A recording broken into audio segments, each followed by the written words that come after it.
This is the Relationship Capital Podcast, where we talk to the top thought leaders and practitioners from around the world about how to grow your most valuable resource, your network. I'm your host, Adrian Chenault, and Relationship Capital is brought to you by your friends at Contact Mapping, the #1 app for building your network.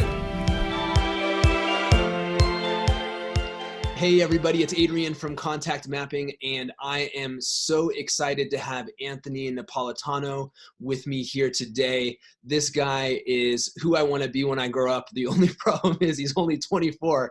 So man, this guy is just a rocket ship with a big heart and a great personality. So Anthony, thanks so much for doing this, man.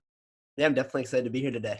Good. So we are deeply interested and invested in how to help people to develop relationships in the right way that's going to grow their business, that's going to give them results, but that's really honoring to the other person and helping them grow in their relationships. And so I want to start there with you because I know you're somebody that has cultivated great relationships all over the world.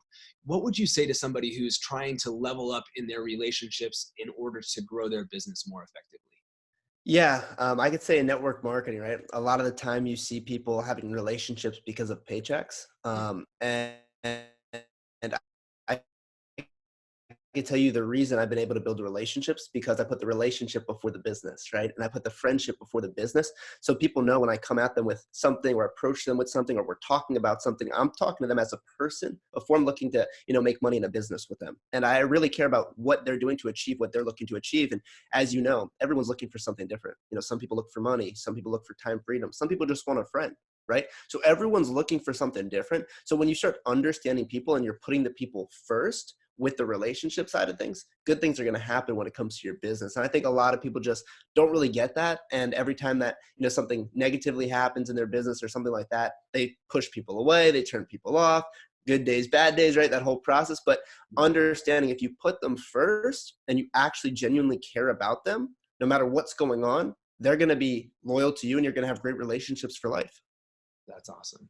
And so you're 24 now. How old were you when you really got going in network marketing, Anthony? So I actually got introduced at 18. Okay. So literally the year really you could start start going right? after it at 18, or did it take you a little while before you caught the vision? I would say like the first 3-4 months, it was like, oh, okay, I see people are making money in this thing. Like, is it really real? And then I went to my first event and I saw people on the stage and I was just like, man, if these people are doing this, I can do this. And started believing in myself and the industry. And I saw the big vision for the industry. I didn't think it was just something I could make money. And I started looking more at it as a career path. Right. Yeah. And I could tell you that towards the end of my 18 going into 19, it really got serious. Cool. So I love that perspective because we have a lot of people in our space who are younger, maybe they don't feel like they've developed a big professional network or whatever it is yet. And they're kind of trying to figure out like, how do I do this? And so, what did you do when you were first getting going in terms of who did you reach out to? How did you approach those conversations? So I started pretty much how everyone else started, right? I started with the friends and family members. That's kind of how it went initially, right? I started approaching them. A lot of them at the time, I'm 18 years old, showing them about a business. I never even had a real job prior to this, no credibility when it comes to the business side. So, a few of the family members, hey, you're crazy. I don't know if that's going to work. You're a little delusional, right? Stay focused on, your school and sports. Cause I was going to school and pursuing my sports career at the time. They're like, hey, don't get distracted and this and that. But I really believed in what I was doing. And I understood that every no was going to get me closer to a yes. And I also understood that I was 18 years old. Some people, they want it so fast. I actually understood that, it's going to take time. And I was lucky to have older mentors, guys in their 30s, 40s, 50s that have been doing this a while that were like, Ant, you want to go fast, right? You want to do things very quickly, but there's a process to your growth. And I embraced that process. So I realized each and every day that I failed and didn't have the success, it was improving me for the future. And I kind of looked at it like that, where a lot of people, it's the emotional, like, hey man, I can't do this. This guy told me no. I realized that, it was a learning process. And I knew years down the road, if I was consistent with it, I'd get to where I wanted to be. That's awesome. Yep. And so you don't get to where you are today without cultivating some really powerful leaders in your business. And so talk a little bit about how you recognized where there was going to be leadership within your business and how you developed relationships and helped to develop those people into leaders in your organization. Yeah, I always say in network marketing, we don't create leaders, right? We don't create leaders. People always talk about, oh, we're creating a bunch of leaders in our company. No, that's not true. You find leaders and you make them great leaders. Okay. Yeah. Because being a leader is something within you. I can't make you want to be successful. If you don't want it, you don't want it, right? I could push you all I want, but when I stop pushing you, you're going to revert back to reality. There has to be something there, some self motivation, some confidence in you that you want to win big. So I look for those people in my organization. I look for the go getters, the hungry people, and I give them task related activities. And when they complete a task, I know they're serious about the business. Not the person who comes back and goes, oh, I was busy this week, I couldn't do that. Yeah. Hey, that person's not ready to be that leader. I give them certain tasks to go execute. And when they execute them, I know, hey, this person's very serious about this business. And I understand who to spend my time with to grow the organization. Nice. That's great. And I think you're exactly right. It both gives them the guidance they need at the beginning to know what to do, but it also gives you this sort of leveling of like, okay, this person is ready to go play. This person is a lot of talk, but no action. And so you can invest your time accordingly, right? Exactly. Yep. That's great. And so what about from a relationship perspective? So as people start to distinguish themselves as the ones who are hungry, are willing to do the work, they're coachable, how do you develop relationships and kind of cultivate culture inside of your organization? Yeah. So it starts, of course, you at the top, right? You create that feeling and that environment for the organization as the leader in the business. And it starts with the top leaders, the top 5, 10, 15 guys, girls in the organization, those top people, and then you duplicate it down. When you have a massive organization, you're not talking to every single person on a daily basis. It's not physically possible to do. So you have to understand, you have to start things at the top and work your way down through the organizations.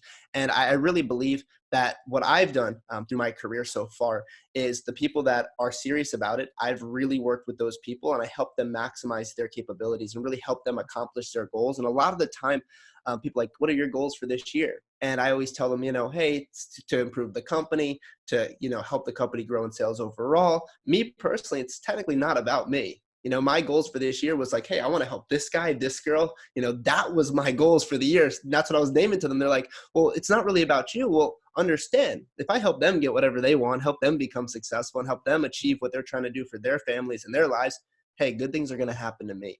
And I've done that. And I've really zoned in on certain people in the organization through the years. And of course, when those hungry ones pop up, that's another one to zone in on, right?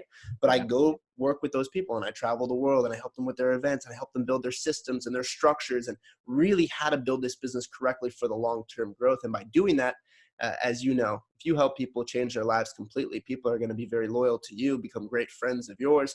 And I think that's how you really create something powerful. That's awesome. Yeah. So I was telling Anthony before we got on the podcast here that I first heard from him at the Association of Network Marketing Professionals 2 years ago in 2018 when he was on the Rising Stars panel.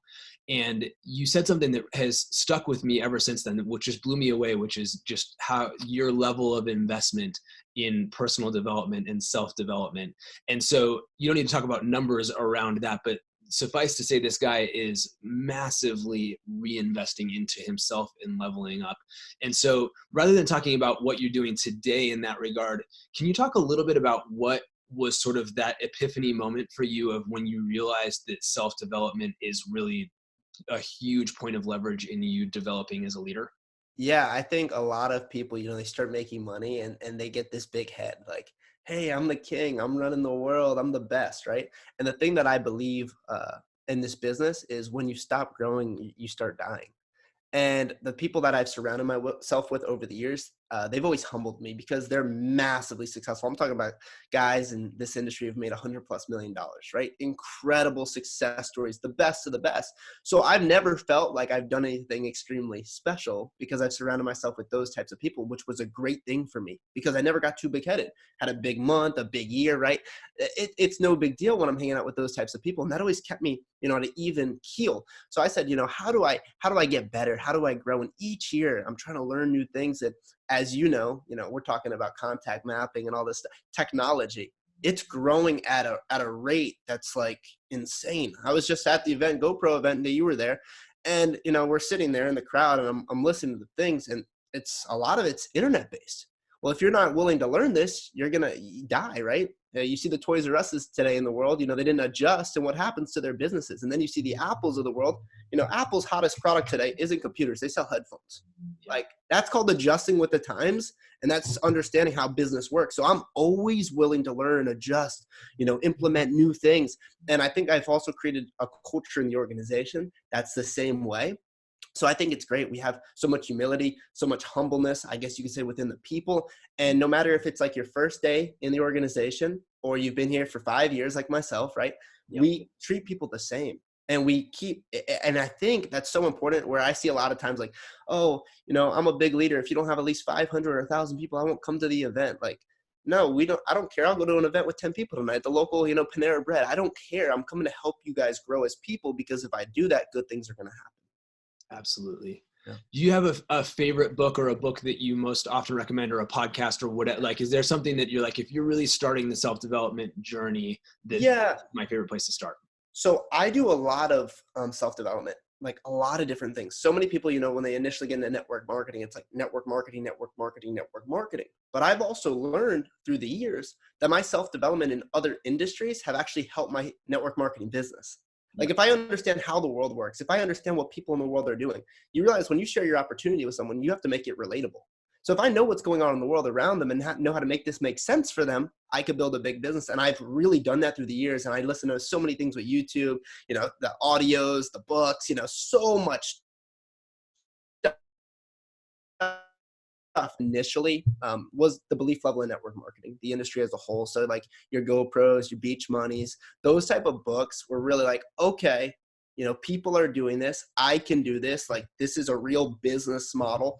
That was huge for me initially, just to believe in the industry. Once the belief there was in the industry, I said, okay, well, now I want to learn how to maximize my business and take it to the next level. And then I started diving into all this other stuff.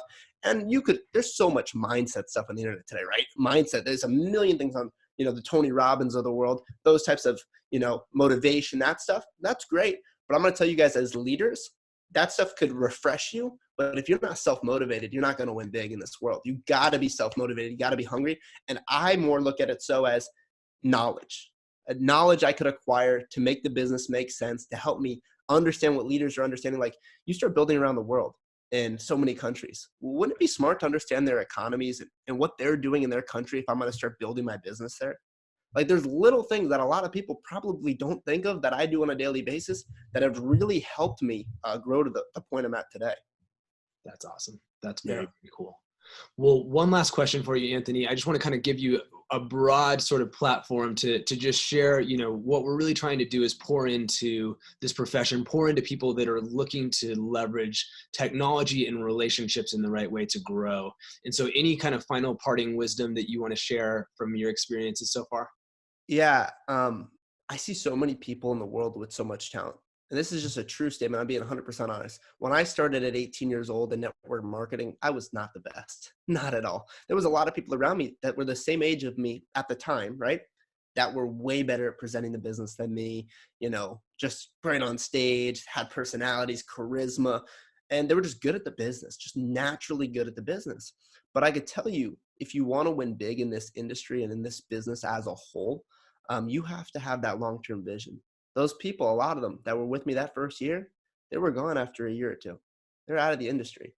A lot of them work in the same jobs they were working prior to getting involved in the industry, which is crazy. And then you see me 6 years later, and not because I was the best or anything special, but I just stayed consistent with it. I never gave up. I didn't look left. I didn't look right. I didn't say, oh, I have a backup plan. No, this was my backup plan, right? This is what I have to do. This is my life. And I put myself in a position where I had to make this thing happen. And I can tell you, the people that do put themselves in that position typically figure it out. If you're just a person who's involved right now and you're trying it out, right? If you're trying it out, you might as well not even do it. Go all in, put your, dive into the water. Don't just put the toe into it, dive fully in it and engage in what's going on, because there's so many great people you can learn from. And of course, the industry of network marketing, you could get multi-million-dollar mentorship for free. Like, think about this. You learn from the people that have what you want within your first day in the organization, and you really have the power to take control of your life for the first time. So my quick tip, and I made it very long, but stay consistent, guys. Stay consistent, stay focused, and good things will come for you. You hit the nail on the head, and you're so right, because I even, I'll be the first to raise my hand. I struggle with consistency, and I don't even really know why, but I know it's like, I know it's the most important thing. Yep. But I think this is the takeaway, is that it, it pays huge to be consistent over and over and over again. And if you can do that, you are going to exceed people that are more talented than you, because consistency is just, it's the secret sauce. So great parting thought there, Anthony. Thank you so much. And thanks for doing this, man. We really appreciate you. Yeah, no, I definitely had a pleasure being with you guys today. And if there's anything you ever need, feel free to reach out. All right. Sounds great, man. Thanks so much. See ya.